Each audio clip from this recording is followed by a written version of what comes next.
Hello, just bear with me for 1 second. I'm going to open up my channel. Okay, so I kind of just wanted to, just because I'm going on this new journey with going through the Knots Landing episodes, and I figure, going back on some of my older videos, it's been about 3 years since I've done a live, and so some people might be new. Is that you, co-host in the background? I just decided to pop on live, and I didn't want to um, bother you because I know it's late and it's almost 10 o'clock here in Michigan. So, anyways, hmm,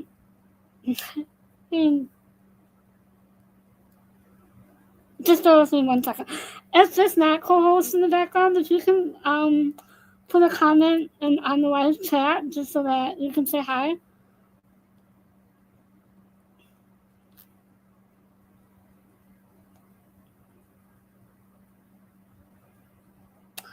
Okay. Anyways, so I just wanted to just kind of introduce myself and give you guys a background. I'm just waiting for my StreamYard because it looks like my StreamYard is acting up. Um. Anyways, so I just wanted to give you guys a little bit of background. So I was born in 1981, and my birth was not normal. Needless to say, I spent about, I want to say, 6 weeks in the NICU. I'm not totally sure, but it was about 6 weeks. They didn't know to what extent my issues were.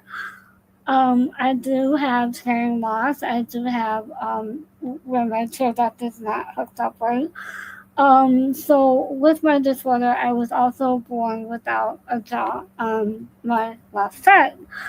And this is what's called hemifacial microsomia. And this is where one side is affected more than the other. And it's my left side. So everything on my left side is almost underdeveloped because of the way that things formed during while I was in the womb. So they didn't know back then exactly what was going on, what caused it, why I was born this way. Um, by the way, that show, Born This Way, is an excellent show. Go check it out. And was it Lady Gaga that sings that song, Born This Way? I'm not sure.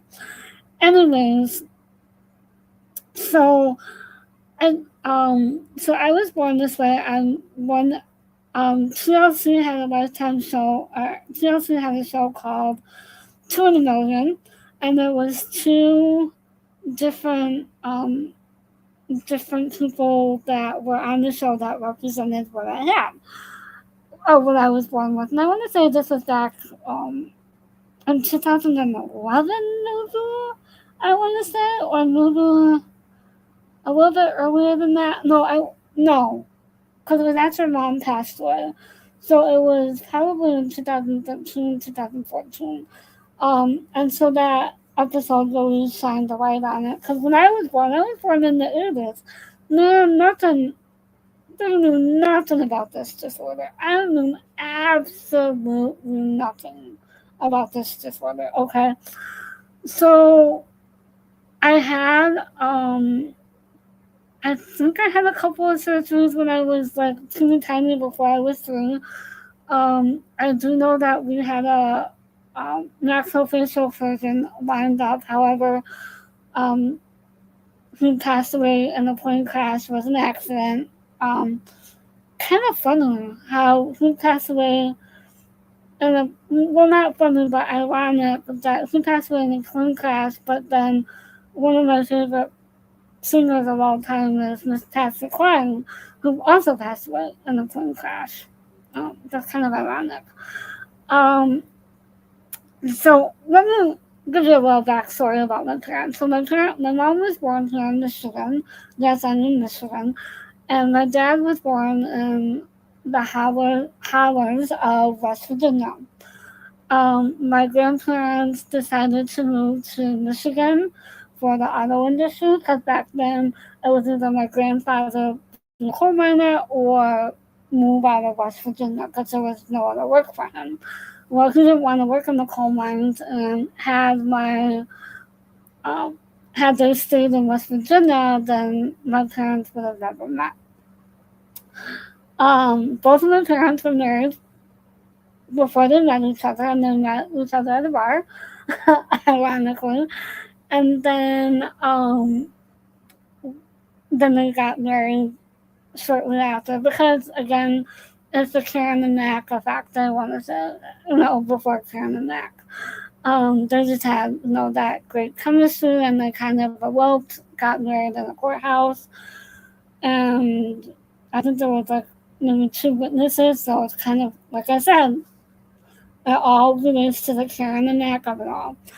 Um, and then they had come to find out that when my mom was first married with her first husband, she ended up having a miscarriage, which was very common with the women in my family. Um, Basically, her and her two sisters, all of them had miscarriages. So my mom was not really sure if she wanted to be pregnant. However, she had me, and it was a difficult um, delivery for her. I was rocking in the cradle to Miss Loretta Lynn, thanks to my dad. My dad was a hillbilly. Um, Traditional country music. I was raised on Loretta Lynn, Conway Twitty, Patsy Cline, Porter Wagner, um, Glenn Campbell, all of the greats, all of the greats. But Loretta Lynn had a special place in my heart. I don't know why. I don't know why I fell in love with her music, but I just did. I related to her. And again, it's with the HSP of it all, the high sensitivity person of it all, and all that stuff. And I went through a lot, I went through a lot before I was 12. And really, I don't remember a lot about my childhood. So I'm not going to really talk about my childhood because honestly, I don't remember a lot of it. And I remember, I kind of feel like I had a little bit of disassociation of it all because I don't remember anything until I remember this vividly. Like it's almost like I came to when I was sitting on the couch. I remember what outfit I was wearing. I remember I was sitting next to my mom's parents, and then all of a sudden it's like I became aware of everything and everyone. I want to say that was probably around when I was 5 or 6. I just remember that vividly. Um, I want to stop saying so much, so I'm gonna try and not do when I was in the school for my medical billing and coding. Was a huge deal. We could not say if we did, we had to do something in the classroom. Anyways, so I remember that, and then I kind of vaguely, or not, vaguely remember um, my surgery. Like I remember going to the hospital. I remember that the first surgery that I remember, I had a roommate, and this roommate had a very similar disorder. She was going through a lot. However, her surgery was going to be a lot different than mine. She was going to have the halo. I think it's called the halo. She was going to have something screwed into her head to where she had to tighten it and all that jazz. I, however, on the other hand, had a surgeon who was going to take part of my rib, place it, make it a jawbone, and that was the end of it. I had that surgery, and then I want to say about, I don't know how long I was in the hospital for. I went home, and then my parents had the wonderful idea because my brother had bunk beds. Oh, I do have a younger brother, but he's a lot taller than me. I'm 4'10", he's about 6 foot he's 6 foot. I literally have to look up to him.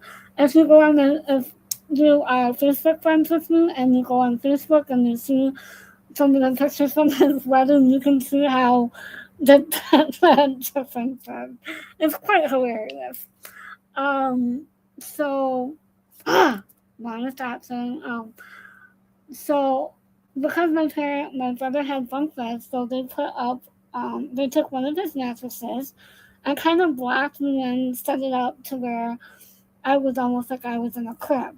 Oh, by the way, when I did have surgeries, I was so small and skinny that they had to put me in a crib. Yes, when I was 5 and 7, they put me in a crib that was big. It was a big crib, just so that I had the railings on it. I remember that. That's crazy. I know. It's crazy. I can't believe I remember that. So they put the mattress up, and then there was this little tiny hole in between where the mattress ended and then my nightstand. And I really had to go to the bathroom. Oh, and another part of my surgery is I had my mouth wired shut for about 6 weeks. So there was a little tiny hole, and I was skinny enough that I could get out, or try to get out and go to the bathroom. But what I didn't count on is that I must have had some pain medicine or some medicine that made me a little bit unstable and a little bit sleepy. So then I went to step out, and the next thing I know, my shirt is off, the fan is going, because, like I said, the dock opened up and took part later. The fan was going, and I'm doing hand motions as I speak because that's how I talk. The fan was going, and I just remember that I was just in a lot of pain. Well, my parents decided, well, that's not going to work, so then they ended up putting me in their bed, and I stayed with them so that they could keep an eye on me.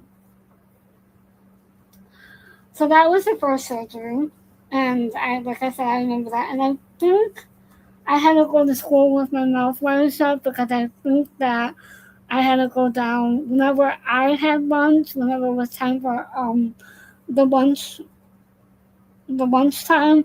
I had to go down to the office so that I could mix my lunch and um, put it in a tube and just push it through like in the syringe.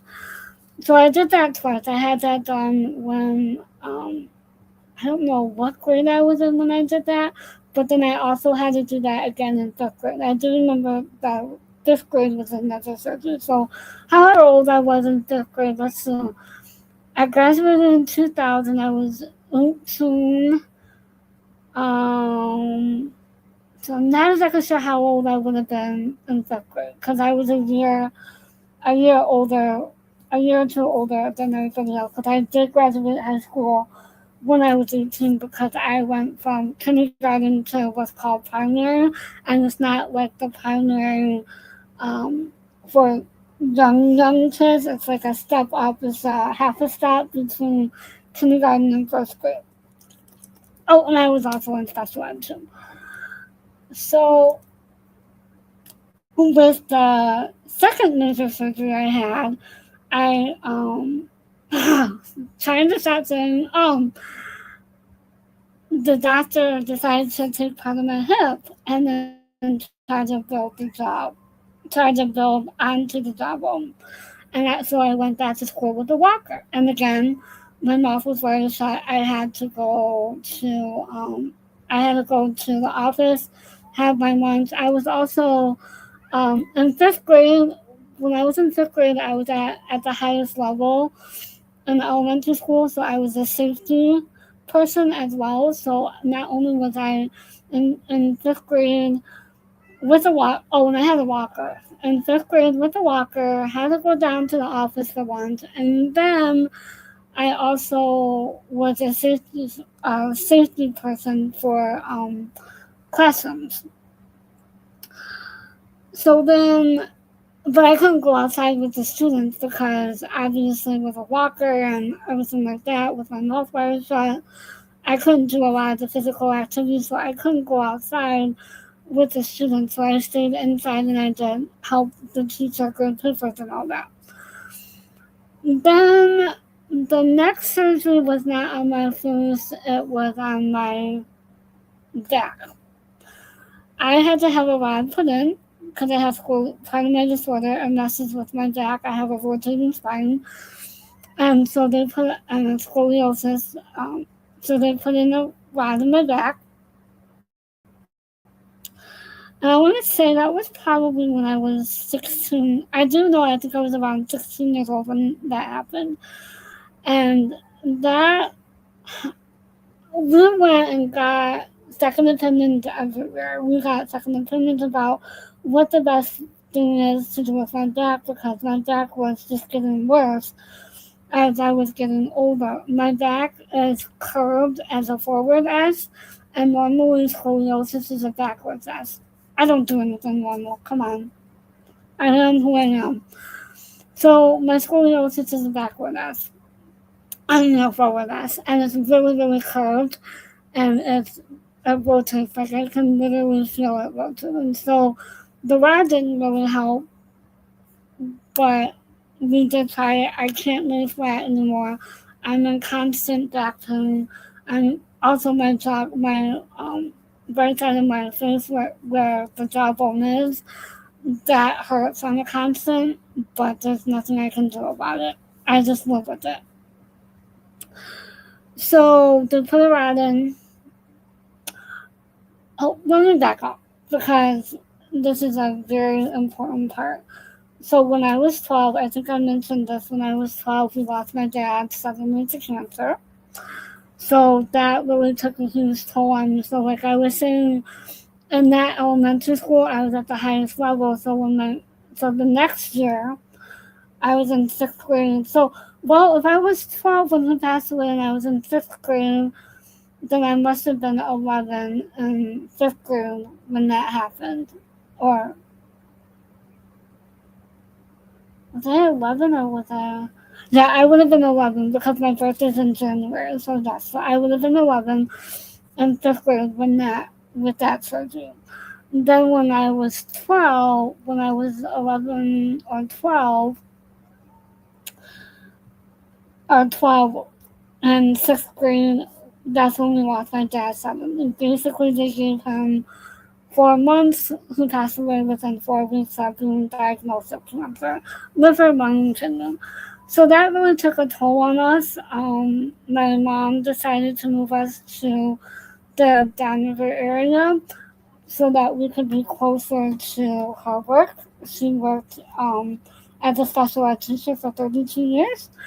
And so she wanted us to be a lot closer to her because, like I said, I was 12, my brother was 9, so she needed us to be closer to her, even though we could stay by ourselves, but we were so far away where we're at. So I went from being in junior high or middle school back to being back in elementary school because the school district that we went to, their elementary school actually went up to sixth grade. And I really was really shy. I didn't let a lot of people in. My walls completely came up after I lost my dad because I was a daddy's girl. I mean, dad was my everything. He took care of me after surgery. He was my mom's anchor for all of that. I mean, he would just take care of everything. Would take me to my follow-up appointments while my mom had to work. My dad worked in the auto plant for GM, so he worked at World Run Airport. So he would always have a lot. It was always easier for him to take off work and to take me to my appointments than it was for my mom. But she did take off. I think they both took off before he passed away. Whenever I had to go and have like a yearly consultation where I saw everybody. Like I saw orthodontist, dentist, psychologist, psychiatrist. hearing people. Like, I had my hearing tested. I had just everything under the sun is what I had. um, so that was so we took the whole day off, all of us. It was a special day, and then after that, we would go out to lunch. It was I think that was mostly my mom. Now that I think about it, because my mom and I made a day of it. We would go to lunch. We would always go to Big Boy afterwards, and that was every year. Then after my dad died, so we moved closer to my mom's work, and I was completely shut down because I was like afraid of people. I didn't want to be close with a lot of people. I was afraid of losing people. And like I said before, my brain was an adult before I was chronologically a teenager because of everything that I've been through. Like, I've had major surgery on my face and on my back. Well, no, not on the back, but I've had two major surgeries at this time on my face, which messed up, I think, my chemical and my chemical makeup in my brain. And then the loss of my dad, and then just going through that old grieving process. Like, I kind of and I'm older than my brother, obviously, so I kind of took on a parent role after we lost my dad because of the fact that my mom kind of shut down after he passed away. So therefore, I had to take care of her. And whenever I had surgeries, because I did have a couple of surgeries before we'll get into the last major one, I'll kind of stop like my senior year and my freshman year of college. I'll kind of stop there and then just go into some other things.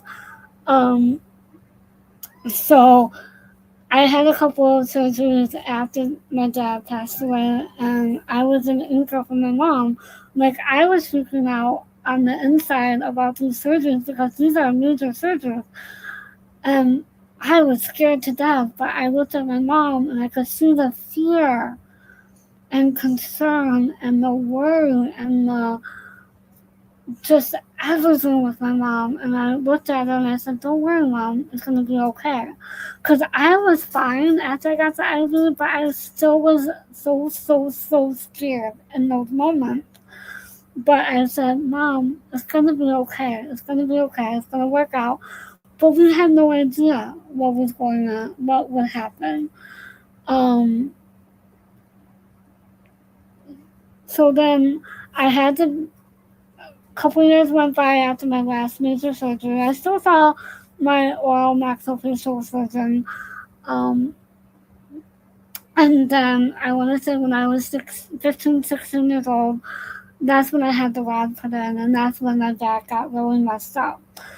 So fast forward, and I was in ROTC. I did not do a lot of the physical activities. I talked a lot about that in my last video when I did the recap for episodes 2 and 3 of Not Slandering, so I'm not going to really go into all that. But I didn't have to do physical, and I didn't have to do physical with ROTC. I was in ROTC from 9th grade until I graduated, and my instructor was amazing. Um, he's kind of in trouble right now, and that makes me sad. But at the time that I was in ROTC, he was a good person. And I never thought anything different of him. So I had the rod put in when I was 16, and it just messed up my back. I can't lay flat. I can't do anything or anything like that. And I kind of walk like on a hump now. It looks like I have a hump. I have to walk with my back bent. I also feel more comfortable if I have a backpack on, but I don't go to school, so therefore I don't have a backpack. So then, fast forward to my senior year, and all of a sudden I have issues with my scar. And I was getting so sick. We didn't know what was going on. I went into. I had one surgery on it. They removed part of the. They cleaned it up, removed part of the rod. They thought that that was the issue. Then about 2 months later, before I was supposed to graduate, they the same thing happened, and I was getting so sick to my stomach. They didn't know what was going on. They had me on antibiotics. It wasn't helping. I wasn't really eating. I wasn't feeling myself. So then I had another surgery, and they took a little bit more of the rod off, and they stapled my back to close it up that time, to make sure that it stayed closed. Then, and at that point, I was almost done with my senior year. I think I had about 2 or 3 weeks left. And this, like I said in the last video, the school thought that it would be a liability for me to return to school. So they made the decision that I didn't have to return. All I had to do was finish my portfolio. And my BFF, my soul sister, my soul twin, she took my portfolio and hand delivered that. But that's the only thing I had to do. They already graded my things. All my grades were turned in. I was good to go, and I still got to walk on graduation. So that was amazing. But props to my best friend because she really was an anchor during that whole time. I mean, she would go to the bathroom with me, help change because I couldn't change my dressing, my dressing on my back. I couldn't do that by myself, so she did it for me. So we got close pretty quickly. And then, yeah, so she was a godsend, and we're still close. Like, I can talk to her at any time, too. And just, things are great with her. So, fast forward to after and at that time I also was in chorus, so I was able to go on tour, but I didn't feel well. Like, I couldn't enjoy the views. I couldn't really. I was so sick while I was on tour that I had to leave the stage and kind of just stuff out because they didn't know what was wrong with me. I went on this tour. They didn't know what was wrong with me, but yet they still let me go. And the chaperones were amazing. All the other, my peers that I were with, they were amazing, but they just didn't know what was going on. And neither did I, so there was no way to tell them, how they could help me. And I think at that time, I didn't have any of the surgeries at that time. It was just I wasn't feeling good. So I graduated high school, and then later, maybe about a couple weeks later, I ended up having a major surgery. They completely took the whole rod out, and they said, "Oh, by the way, you have a staph infection of the spine, and you need a PICC line because you're going to be on antibiotics for about 6 weeks." So this made me really, really nervous because I was supposed to go up to college. And I was going out of state. I was just going 45 minutes away to a Christian college that my grandfather helped start through the church that we attended. It is Church of Christ, but it's not LDS. I constantly have to tell people that it is Church of Christ, but it's not the LDS church. It's not Mormon. We are in no way affiliated with Mormon. I still adhere to some of those beliefs. However, I don't attend the church that I grew up with. There's just some things that happened with my grandfather. And then the other thing that I meant to mention is that shortly after my dad died, my mom's parents, were already in the process of moving down to Franklin, Tennessee, and that's where I spent a lot of my time. So if I'm tired on screen and you hear a southern accent, that's just because I spent a lot of time in Tennessee, and I developed a southern accent of some sort. I can be around people who are from the South and walk away with this as an accent for about 2 or 3 days. And it really comes out if I'm angry, frustrated, sad, tired, or just happy. Like the accent will come out. There's no rhyme or reason about it. I don't know if that's part of my HSP, the highest sensitive person. I'm just gonna shorten that to HSP.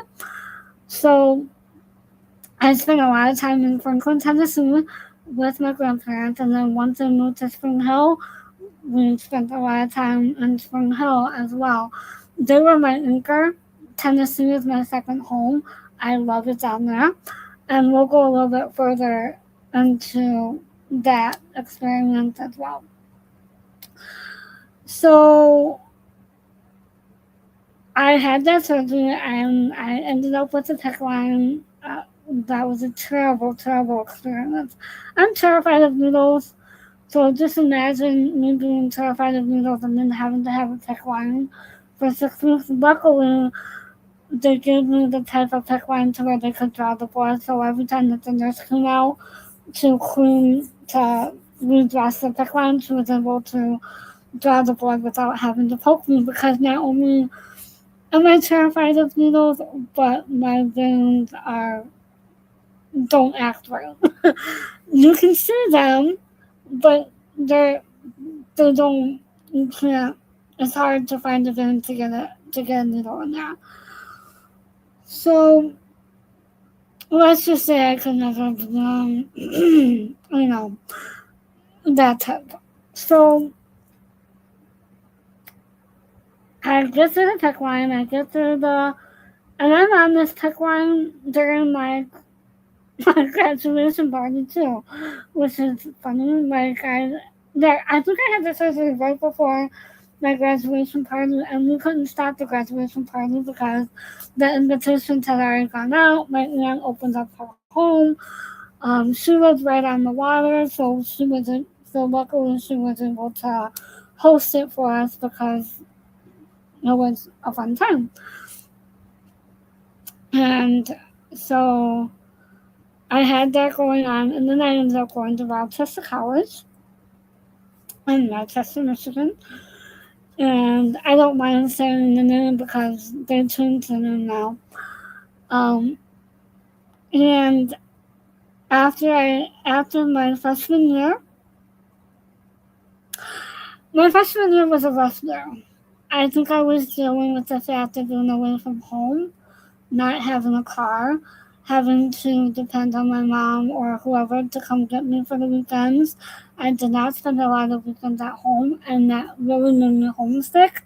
I did go home for the holidays, for Thanksgiving, Christmas break, and all that, but I didn't really go home a lot for the weekends.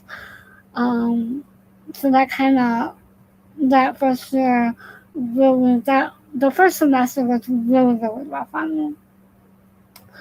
And I really didn't know what I wanted to do. And I think after my first semester is when I decided that I wanted to go into social work. So, I'm a high believer in everything happens for a reason. And when I went through my first semester of my freshman year, that happened for, I'm not going to go into it because it involves people that I'm friends with and that I have good relationship with, and um, I don't want to ruin that friendship or that relationship. We're all on good terms now. At least I hope. So my second semester is when I met my advisor, who is a wonderful, wonderful person. I had connection with her from the very beginning. Again, it's HSP and my mirror neurons. We just clicked. We had very similar personalities. She was a lot older, and I think that that's why I clicked with her. I clicked with a lot of the older people in my life, and I think that's just because I grew up fast. I have an old soul. I was raised on older music, older TV shows. I would watch um, the Mary Tyler Moore Show. I would watch anything that was on Nick at Night with my mom. So we just had, so I just had that special bond with my advisor and the other people in the psych department. So that's when I decided to do social work with the concentration in sociology. So I did social work and then sociology. And then, so after my freshman year, the summer after, and because our years started and ended early, so therefore my brother, who was a senior at that time, a senior in high school, I had a surgery that was very, very, very difficult. This is my 10.5 hour surgery. I believe that I was in a medically induced coma from Thursday until Monday night, and I woke up to them placing another IV in my hand, which was very painful at the time. So I had that surgery. I ended up with a tracheotomy. And again, I didn't know what that was going to look like when I went back up to school because I was scheduled to go back up to for my sophomore year at Rochester. So I'm like, oh, okay. So we're going to have another summer of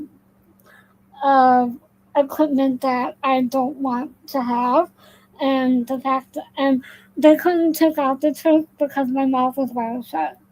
So for them to take out the tracheotomy, they were afraid that they would have to reintegrate me and then put the tooth back in. So they didn't want to do that. They also had wire cutters up above my headboard because they were afraid I was gonna get sick because that's another thing that happened too is I would get sick from the anesthesia and from all the medicines, and I think that's because I was in the medically induced coma. The minister at the time from the church where I attended would always make a joke whenever I had surgery. He would go, "Oh, I could take you out to the barn and do the surgery there." It was just a running joke. And again, he was older. I had a great relationship with him. I don't understand that. If anyone has any idea why I got along with my elders, please let me know.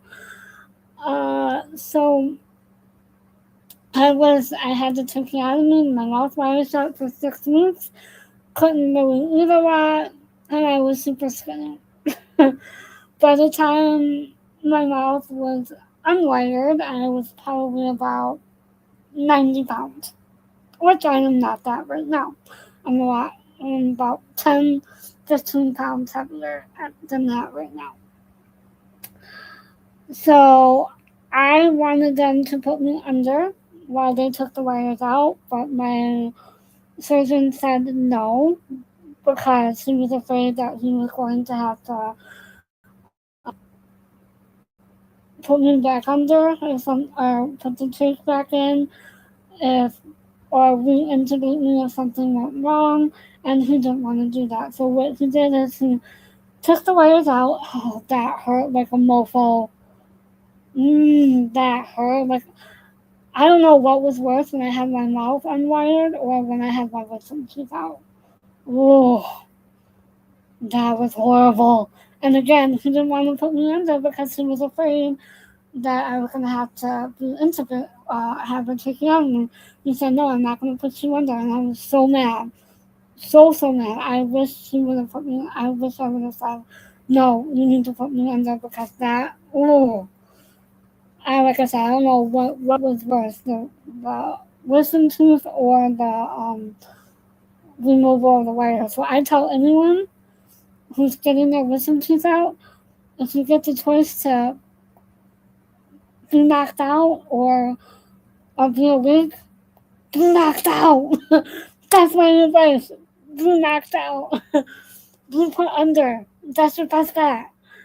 Um, then after that, after I had my mouth unwired and the tracheotomy removed, I ended up going back up to Rochester for my second year.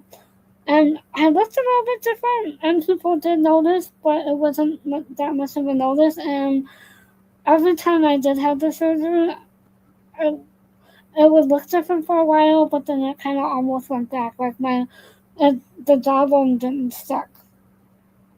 Oh, by the way, I forgot to mention this. When I was in the hospital for that, I was released the day that my brother was to graduate from high school. So my friend came over and said, I told my mom, I'm like, no, I want to go home. I don't care.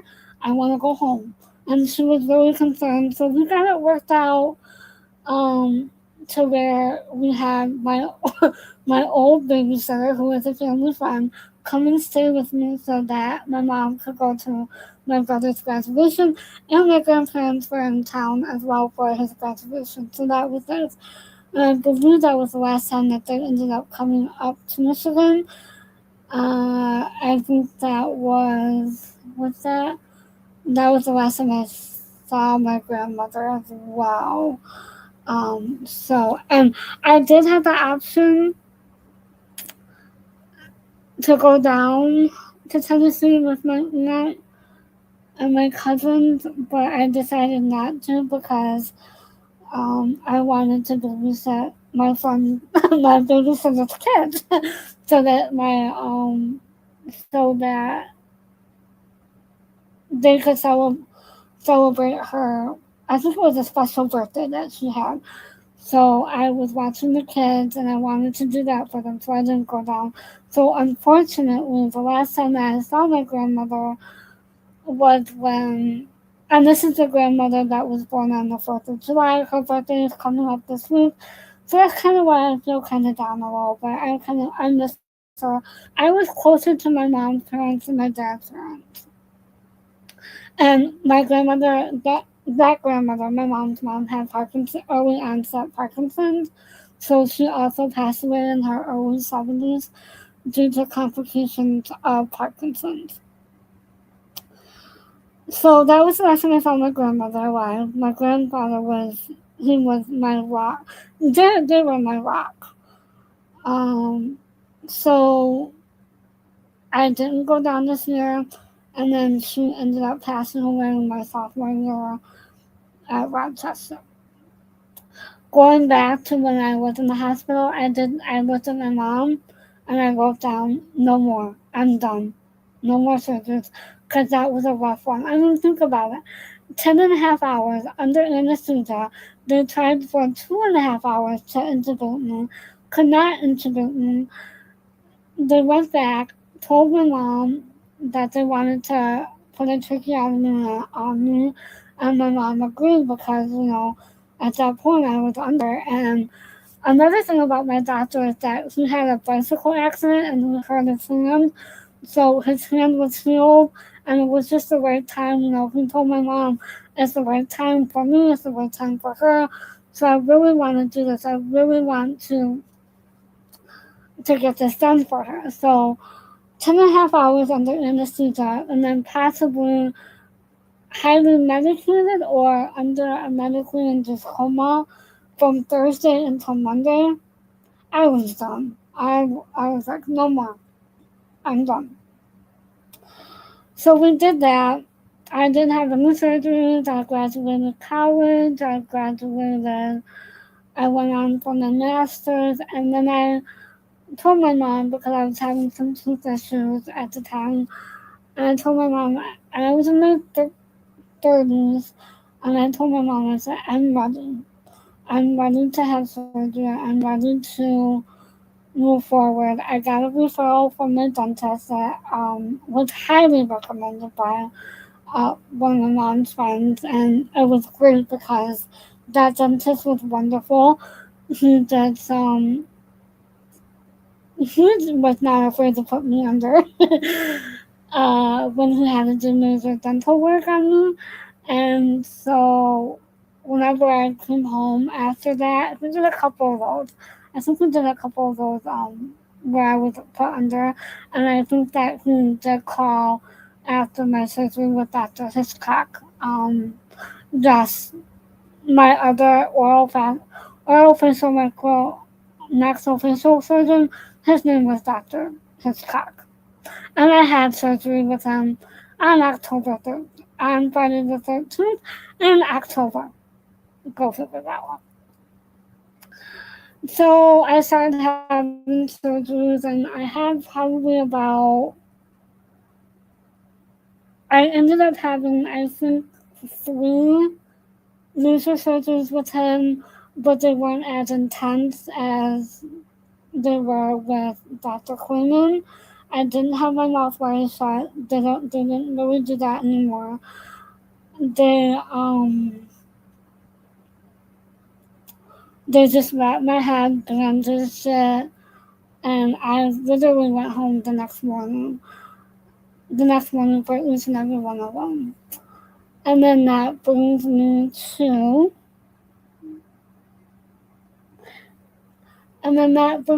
to when we lost my mom. I had surgery in February of 2013. That was the last major surgery that I had.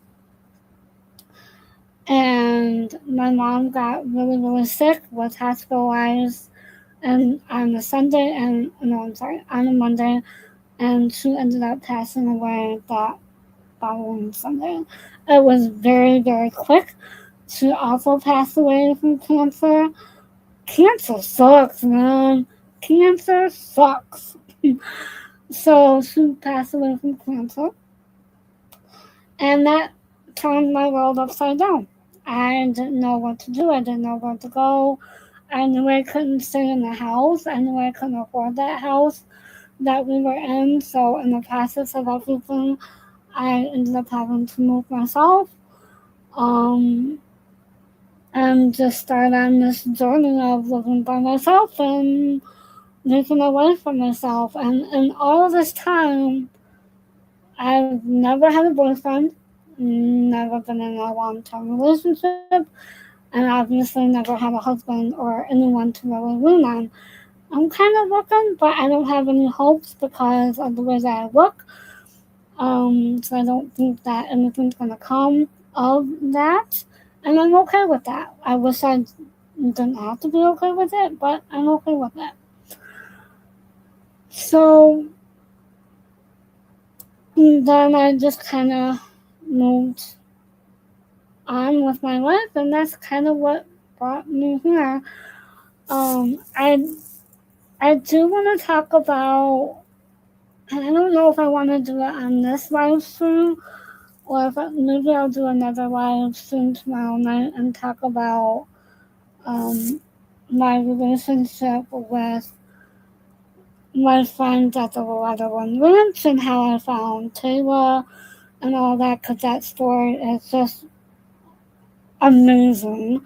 And I think that story needs its own live stream because there's just a lot that plays into that one as well. But this is a little bit of my background. I went through a lot. I have, going back to the beginning of the video, I have hemophyseal microsomia. My brain is wired completely differently. I have HSP. I have high anxiety. I also deal with insomnia, which is why I can't sleep right now. Those are things that I'm going to deal with for the rest of my life. So that's why I'm open about it. I kind of want to talk about this because not a lot is known about hemophyseal microsomia. And I think I'm going to do a series on that as well, just to kind of explain to you what that is and what that affects and all that jazz. I just don't know how that's going to look. I don't know if it's going to be more educational or, because I kind of just ran through with everything that I can remember and that I've been through. I don't have a lot of friends. I keep people at a distance. Even my family members I keep at a distance. My brother I don't, obviously, because he's my brother. We've been through a lot. We were not close growing up. a lot of that had to do with the fact that of my surgeries and the loss of our dad, and the fact that he felt like he had to be the man of the house, so he himself had to grow up a lot quicker. But I'm not going to go into that because that's our journey, and where we're at today is a great place. He's married, has a beautiful, beautiful daughter, and another daughter on the way.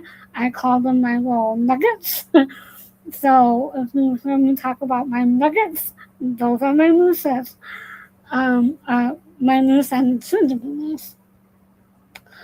So I just wanted to just give you guys a little bit of an introduction of who I am. And like, oh, but maybe I'm the one that's watching this. Okay, that's okay.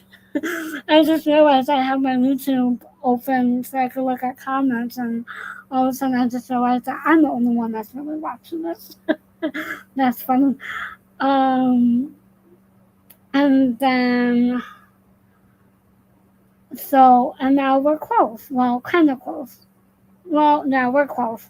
My brother looks out for me. But like I said, he had to be the man in the house, and he had to protect us. And even though that we may have fought and not got along, he would defend me to the moon and back, and I know that. So I think that's about it. That's where I want to end this live, and then I will talk about the ranch and my second home, and some of the adventures that I went on because of that. I did talk a little bit about it in my last live when I went over episodes 2 and 3 of Knots Landing. And again, in the description box below, I know this isn't really a Knots Landing episode, but it's kind of like a continuation of how I met Michelle Wu. Not how I met Michelle Wu, I'm sorry, how I found Michelle Wu. This video is kind of a continuation of that, because like I said in that video, which I was in that adventure, Michelle Wu was a huge part of my childhood, and I would just have her move. I recorded when no one would listen, and I would have that playing on loop along with Big Dreams and Broken. I think that she did an amazing job on both of those videos, both of those movies, and she had a huge part in both of them. But yes, I would fall asleep to Big Dreams and Broken Hearts, and again, that's because of my dad. And again, I probably was too young to be watching those movies when I was watching them. Thank you, Mom. I was a big deal with Lifetime movies and made for TV movies because of my mom. So I thank her for that. We used to call Lifetime the social work channel, but now Lifetime has become something completely different, and all the movies seem to be the same. So it's no longer the Lifetime channel or the social work channel. That's what it was back in the day. Oh, excuse me. So Miss Michelle Wu was a huge part of my childhood, along with Miss Loretta Lynn, Colleen Twitty. I really didn't listen to Colleen Twitty's music after my dad passed away, and I will talk more about that in the next video. But yeah, I think that's going to be how I found Taylor and all that jazz. So, since no one is on live or on chat, and I just realized that I'm the only one watching, just because, like I said, I want to do the comments, I wanted to look at the comments. I'm going to end it here, but in the description box below is tagged We're Not Done Yet and the Seaview Circle YouTube channel, and my friends Epic IV Hydration and Med Spa links, so go check those out. Please like this video, subscribe, and share it out. If you know of anyone that use the inspiration. And then I will talk a little bit about what inspires me in the next video also. That'll be more about the country music of it all. So if you love country music, stick with me because we're going to go on a journey in the next video. Thank you for watching, and remember, subscribe, like, share it out. Thank you, and have a great day, rest of your night. Bye!